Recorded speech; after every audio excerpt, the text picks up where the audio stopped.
हमारे साथ अब केडिया नामक के फाउंडर सुशील केडिया जुड़े हैं। उनसे समझते हैं कि उन्हें इस समय बाजार का टेक्सचर कैसा लग रहा है। Sushil ji, good morning. Good morning. क्या करें अब इस बाजार में, क्योंकि वो ट्रम्प साहब कल क्या अनाउंस करेंगे उसके ऊपर बहुत कुछ डिपेंड करने वाला है। लेकिन टेक्निकली बाजार आपको प्लेस कैसा लग रहा है? और टेक्निकली छोड़िए, अदरवाइज ऑल्सो मार्केट का मूड माहौल देखकर, मैक्रोस को देखकर क्या क्या फीलिंग आ रही है? देखिए, ट्रम्प साहब जब पिछली बार भी 4 साल थे तो वो चीजों को थोड़ा वॉलेटाइल ज्यादा कर देते हैं, उनका व्यक्तित्व ऐसा है। बट अंतोगत्वा होना वही है जो संसार कर रहा है। किसी एक व्यक्ति के चलाए संसार नहीं चलेगा। शॉर्ट टर्म में इमोशंस को वो बड़ा जरा इफेक्ट कर देते हैं। आदमी बड़े रियलिस्टिक और रीजनेबल है। 4 साल तक उनके पिछले टर्म में कोई वॉर नहीं हुई थी। इस बार लगता है फिर भी एक वॉर हो जाएगी। मुझे लगता है इसराइल का जो मामला पेंडिंग है और साइबर रैटलिंग वो खुद कर रहे हैं ईरान की। अपनी पिछले से पिछले मंगलवार को ये बात हुई थी कि क्रूड में एक बड़ा बॉटम बन रहा है और ईरान इसराइल का थिएटर लौटेगा। कल उन्होंने वो आवाजें शुरू कर दी। तो एक तरफ रशिया का वॉर थम जाए, कम हो जाए, बिल्कुल टेपिड हो जाए, और दूसरी तरफ इसराइल का एक थिएटर जो पेंडिंग है, वो इसराइल ना माफ करता है ना भूलता है। वो थिएटर आना बाकी, क्रूड की चार्ट वो बता रही है। वहां से अगर मैं आगे बढ़ूं, यूएस इंटरेस्ट रेट्स ने एक शॉर्ट टर्म ब्रेकडाउन नीचे का दे दिया। यूएस बॉन्ड्स में तगड़ी रैली होनी चाहिए। जो नैस्डैक और एसएनपी पे पिछले मंगलवार हमें भय था कि एक नया लो मारेंगे, वो मार चुके हैं कल। ऑलरेडी वो लो नीचे आ चुका है और इसीलिए आज के निफ्टी के गैप डाउन को हमें फेड करना है, गैप डाउन को बाई करना है। मैंने आपको टैग करके ट्विटर पर कल रात को ट्वीट पोस्ट कर दी थी कि जब तक हम सवेरे आपसे मिलते तब तक वो गैप डाउन का बाई हो गया। तो अब लार्जर टाइम होराइजन पे अगर हम चलें तो अगले 4-5 दिन में कोई बैंक निफ्टी अगर 53,000 हो जाए और उसके बाद अगले 2 से 3 सप्ताह में वापस 47,000 हो जाएगी, तो मुझे आश्चर्य नहीं होगा। मैं दावा नहीं कर रहा कि ऐसा होगा, पर हम ये दांव जरूर लगाएंगे स्टॉप लॉस के साथ। जब वो ट्रेड आएगा, एक बार के लिए बैंक निफ्टी में 53,000 की तेजी नहीं लगती है और करेक्शन क्या पता पिछले लो को रिट्रेस कर जाए। बट वहीं निफ्टी के अंदर पुराना लो लौटे ऐसी संभावना अभी तो नहीं लग रही है। अगर इतनी बड़ी मार पड़ जाती है बैंक निफ्टी में, तो हो सकता है कि निफ्टी 22,600-700 के नीचे न जाए। और बैंक निफ्टी के अंदर में ये ज्यादा दबाव जो बनेगा, ये आईसीआईसीआई बैंक, कोटक के कारण, एचडीएफसी के कारण बनेगा, एक्सिस बैंक के कारण बनेगा।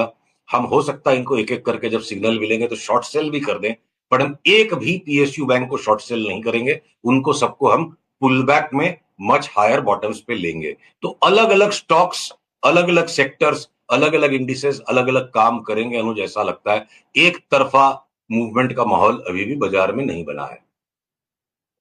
एक तरफा मूवमेंट का बाजार में अभी भी मूड नहीं बना है। सुशील जी, एक आपकी थोड़ी सी बोल्ड कॉल रही है, हालांकि अब तक वो नहीं चली, लेकिन आज जो थोड़ा सा उसमें मूव आया है, वोडाफोन आइडिया आपका बड़ा टारगेट रहा है, करीब करीब 21 या 22 रुपए का। अभी भी इंटैक्ट है वो? अगर पीसीआर इस चार्ट को दिखाएं तो देखिए, विश्लेषण के साथ बात करेंगे, वरना ओपिनियन तो सबके पास अपना अपना एक एक अलग ओपिनियन है। मैं आशा कर रहा हूं ये चार्ट आगे देखो। अब वोडाफोन आइडिया में जो पिछला जो स्विंग हाई था, एक बार 7 रुपए 83 पैसे के ऊपर चले तो मैं नई लिवाली तब करने बोलूंगा, और वो किसी भी टाइम आ सकता है। अभी 7.48 से 7.83 के ऊपर आ जाए।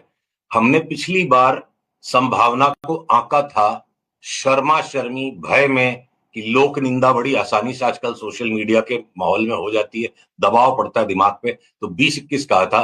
पर देखो, आज अब मैं बेबाक होकर इस चार्ट को प्लॉट कर रहा हूं। मैं 36 की भविष्यवाणी नहीं कर रहा, मैं 36 तक की जगह को खुला रख के चलने कह रहा हूं। देखिए, जिस कंपनी में सब कुछ खत्म हो चुका, अब राजा इसके साथ दांव लगा रहा है। राजा के खिलाफ दांव मत खेलो। और जो लोग ये निंदा कर रहे हैं जा जाके सोशल मीडिया पे कि टैक्स पेयर का पैसा गवर्नमेंट बिल्कुल पिटी हुई कंपनी के अंदर में प्रीमियम पे क्यों लगा रही है, भैया कोई कैश नहीं डाल रही है गवर्नमेंट। गवर्नमेंट टैक्स पेयर के डूबे हुए पैसे, जो एजीआर के ड्यूज आने की अब कोई चांस नहीं, जिस तरह कंपनी की हालत हो गई, डेट को अगर इक्विटी में कन्वर्ट कर रही है। It is a shrewdest play. Hedge fund world में सबसे श्रूडेस्ट कॉर्पोरेट फाइनेंस का जो प्ले है, डिस्ट्रेस डेट इक्विटी में कन्वर्ट करना, और जिससे स्पाइरलिंग इफेक्ट आता है। बहुत हैवी गामा ट्रेड है, लॉन्ग गामा ट्रेड है। जो ऑप्शंस की थ्योरी को समझते हैं कॉर्पोरेट फाइनेंस टर्म्स के ऑप्शंस में, एक्सेसिवली लॉन्ग गामा ट्रेड है ये ऑन ए बैंकरप्ट सिचुएशन। इस तरह के गेन 5 गुना 6 गुना गेन होना असंभव नहीं है, अक्सर देखा गया डिस्ट्रेस डेट इक्विटी में। और अगर पॉलिसी गवर्नमेंट के हाथ में, लार्जेस्ट शेयर होल्डर गवर्नमेंट है, गवर्नमेंट डिटरमाइन है कि हमें 2 प्लेयर सिचुएशन नहीं क्रिएट करनी है, 3 प्लेयर करनी है, और साथ में day to day management government के हाथ में नहीं है, तो सोने पे सुहागा है। और इसी बात को चार्ट भी यहां रिफ्लेक्ट कर रहे हैं। अपने लिमिटेड जजमेंट से हम अगर ओपिनियन पास कर देंगे तो फिर तो हम इन्वेस्टर नहीं बन सकेंगे। अगर इतनी समस्या होती तो उसका भाव 0 होना चाहिए था, 3 रुपया होना चाहिए था। कोई कारण है तब तो 7.5 है, तो 7.80 के ऊपर चलते ही हम उस कॉल को दोबारा रिज्यूम कर देंगे। 21-22 पे हम रिव्यू करेंगे, उसके पहले जो भी वॉलेटिलिटी उसको ऑब्जॉर्व करेंगे। और मैं रूल आउट नहीं कर सकता कि 35-36 नहीं हो जाए साल भर में। I am not forecasting it, वो संभावना है, जिसको पसंद आए ले, जिसको नहीं आए वो ना ले। सुशील जी, पता है उसमें दिक्कत क्या है, मैं आपको बताऊं, मैं आपको इसमें एक अपना व्यू देता हूं इसमें। अब 10,800 करोड़ शेयर की इक्विटी हो गई है, और अब आगे भी अगर वोडाफोन नहीं पे कर पाया और अगर आगे भी गवर्नमेंट को इक्विटी में ही कन्वर्ट करना पड़ा, तो उसका इक्विटी बेस बढ़ के हो जाएगा करीब करीब 18,000 करोड़। फेस वैल्यू पे ही करीब करीब 1,80,000 करोड़ का मार्केट कैप हो जाएगा। और 30 रुपये में तो अगर आप कहें तो 5,40,000 करोड़ का मार्केट कैप, इतना मार्केट कैप में तो भारतीय मिल जाएगी, मच बेटर प्रॉफिटेबल कंपनी। देखिए क्या है ना, ये अनयूजुअल सिचुएशन होगी जिस पर हमारा इंटेलेक्ट तो यूजुअली है। एक जमाने पहले steel authority of India limited, जब उसका भाव 6 रुपया चलता था, 4,400 करोड़ उसकी इक्विटी होती थी और फ्लोटिंग स्टॉक था खाली 400 करोड़ का। तो आपके रेगुलर ईपीएस और पी के कैलकुलेशन तो वो ओवरऑल बैलेंस शीट पे होंगे, पर स्टॉक का जो प्ले होता था वो खाली 10% फ्लोटिंग स्टॉक पे होता था। तो अगर ये सारा फ्लोटिंग स्टॉक उतना ही रहेगा और अगर इक्विटी बढ़ भी जाएगी, तो आने वाले समय में देखेंगे, देखिए चिंताएं हैं, आश्चर्य है, विस्मय है, इसीलिए रिस्क है, और रिस्क है तभी बाजार में इश्क है। 7.83 के ऊपर चला तो मैं वोडाफोन भाव से लूंगा, 8 आने का स्टॉप लॉस लगा के, और ये बाकी की चिंताओं का चिंतन मनन over a period of time होता जाएगा। कैसे कैसे ऊंट किस करवट बदलेगा देखेंगे। पर अगर सवाल को उल्टा किया जाए, अगर इतनी खराबियां, इतनी प्रॉब्लम है, शॉर्ट सेल करने की हिम्मत है क्या कोई में? नहीं है, तो इसलिए हम लॉन्ग करेंगे। वो बात बिल्कुल सही कही आपने। इवेंचुअली फ्लोटिंग स्टॉक के ऊपर बहुत कुछ डिपेंड करेगा। फ्लोटिंग स्टॉक तो वही रहेगा कौन सा गवर्नमेंट आके बेचने वाली है। अच्छा, कुछ और बातें हो जाएं अब इस समय। आप एक लंबी चौड़ी लिस्ट थी आपकी इस बार की, काफ़ी स्टॉक्स हैं जो एक रेडी हैं ब्रेकआउट या ब्रेकडाउन के लिए। जरा उन पर बात हो जाए, कौन से स्टॉक्स आपको पसंद आ रहे हैं? तो देखिए अनुज, जैसे वो नीचे के इस पिछले बॉटम से जो बाजार निकला और उसके बाद अब जो चित्र थोड़ा सा बदल गया, तो उस चित्र को हाईलाइट अप करना ज्यादा जरूरी है और उसके अनुसार मैं लिस्ट को शेयर करूंगा। किसी भी सेक्टर के अंदर एक तरफा सारे बढ़ जाएंगे और घट जाएंगे नहीं। जैसे मान लो बैंक्स में हमने बताया, पीएसयू बैंक्स को हम पुल बैक मिलेंगे और प्राइवेट बैंक्स को हम शॉर्ट सेल करने के लिए रेडी है जैसे जैसे सिग्नल आएंगे। एनबीएफसी में अगर मैं आ जाऊं, चाहे वो चोला हो, चाहे श्रीराम हो, चाहे मुथूट हो, या मन्नापुरम हो, या बजाज फाइनेंस या बजाज फिंसर हो सकता है बजाज फिंस में तो कोहराम मच जाए और यही निफ्टी को ज्यादा नीचे दबाए। तो सारे एनबीएफसी हमारे लिए सेल है, पर इंश्योरेंस के एक भी स्टॉक को हम नहीं बेचेंगे। अब अगर मैं आता हूं स्टील की तरफ, जेएसडब्ल्यू स्टील हो सकता है 20% का करेक्शन दे दे और उसको शॉर्ट सेल का कैंडिडेट हो, और steel authority of India limited को हमें 5-7% के पुल बैक में नीचे दोबारा लेने का पिक्चर बन जाए। तो एक ही सेक्टर में एक ही टाइप के स्टॉक्स अलग अलग चल रहे हैं। हिंडाल्को में डीप प्रॉफिट टेकिंग आ सकती है और नैल्को यहां से 20% बढ़ जाए ट्रेडिंग में, तो बिल्कुल अलग अलग चार्ट्स, अलग अलग स्टॉक्स की सेम सेक्टर में बनी हुई है। बाजार ने इसका तात्पर्य यह है कि एक तरफा थीम को नहीं पकड़ा।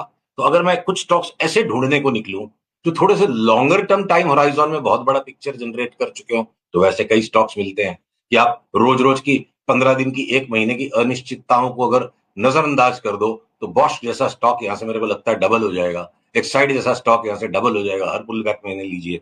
टाटा मोटर्स में जितनी भी जो वो चाइना लगा लो, जेएलआर लगा लो, सब थक चुके अपनी यूजुअल बुद्धि को लगा के। चार्ट इसकी ऐसी कि जब भी कोई डाउनसाइड गैप आता है, जब भी कोई नीचे का झटका आता है, स्टॉक बटोरने का है। इन आपके बजाज ऑटो, हीरो मोटो को आप जितनी नेगेटिविटी ओपिनियन की बननी थी बन गई। ये चार्ट्स अब हायर स्पाइरल की तरफ जा रहे हैं। तो चाहे टू व्हीलर्स हो, फोर व्हीलर्स हो, ऑटोज हो गए, या आपके सीडीएसएल जैसा स्टॉक मुझे लगता है डबल हो जाएगा, पर बॉम्बे स्टॉक एक्सचेंज हो सकता है 25-30% की ट्रेडिंग स्विंग से ज्यादा के मौके ना दे। तो अभी भी अनुज एक तरफा स्वीपिंग व्यू लेने के जितना बाजार नहीं बना है। अगर हुडको लगता है कि फाइनल बॉटम हो गया, LIC housing finance final bottom हो गया, तो हाउसिंग फाइनेंस, क्रेडिट कार्ड की, एसबीआई कार्ड्स, इंश्योरेंस की कंपनियों को इन्वेस्टमेंट के लिए लेना है, बाकी एनबीएफसी को बेचना है। और अगर मैं और एक उदाहरण के तौर पर अगर आऊं कि एफएमसीजी के स्टॉक्स जो लॉन्ग टर्म डिलीवरी बाई के लिए रेडी है, एक बार इमीडिएटली बहुत बड़ा गेन नहीं देंगे कि भाई 24,100 से ज्यादा निफ्टी ऊपर नहीं गई फिर 1000 पॉइंट घटेगी। तो उनमें से कुछ स्टॉक्स हो सकता है वापस अपने लो को टेस्ट कर लें, या डिफेंसिव प्ले में आप एफएमसीजी लोगे, अग्रेसिव प्ले में आप ट्रेडिंग करोगे, एक स्टॉक लोगे, एक स्टॉक बेचोगे अलग अलग सेक्टर में। तो उस टाइप का बाजार है। और जहां जहां लॉन्ग टर्म प्लेस है, मैंने 4-5 नाम आपको बताया, फिर अगले वीक हम बताएंगे। जैसे आईटी के स्टॉक्स, अगर शॉर्ट टर्म ट्रेडिंग करनी है, तो चाहे भले 1000 पॉइंट निफ्टी के करेक्शन का डर लगता है, मैं 100 शेयर कोई आईटी के स्टॉक्स के शॉर्ट नहीं करूंगा। मैं डॉक्टर रेड्डीज और सन फार्मा को शॉर्ट नहीं करूंगा, इनको हमें पुल बैक्स में ही लेना है। तो कुछ स्टॉक्स ऐसे जो पुल बैक में ले लेके काम करने का, और कुछ स्टॉक्स ऐसे जिन्हें शॉर्ट करने का है, और इंडेक्स अपना गेम अलग खेलेगी। उस तरह का थोड़ा सा मिक्स्ड किस्म का बाजार बना हुआ है। थोड़ी सी मैक्रो बातें करते हैं। डॉलर डॉलर पर क्या व्यू है, इंटरेस्ट रेट पर क्या व्यू है, और जो गोल्ड में एक वन वे तेजी चल रही है उस पर क्या व्यू है?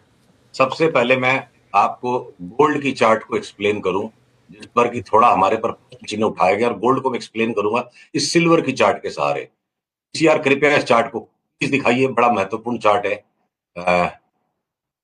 अगर स्क्रीन पे सिल्वर की चार्ट आ जाए, तो सिल्वर में अगर मुझे यहां से 22-25% की मंदी लग रही है, तो उस चक्कर में गोल्ड के अंदर में तेजी खेलने का कोई पिक्चर ही नहीं बनता। गोल्ड की चार्ट थोड़ी सी जटिल है, मैं 1 सेकंड बाद दिखाऊंगा। ये देखिए, ये जो पिछले साल 30 मई को जो इसराइल और ईरान का जो skirmish हुआ, और वहां पे जो ट्रेडिंग टॉप बना, उसके बाद अगर यहाँ पे एक और हल्का सा हायर ट्रेडिंग टॉप बनते वापस सेल ऑफ हो गया, फिर एक हल्का सा हायर ट्रेडिंग टॉप बन रहा है।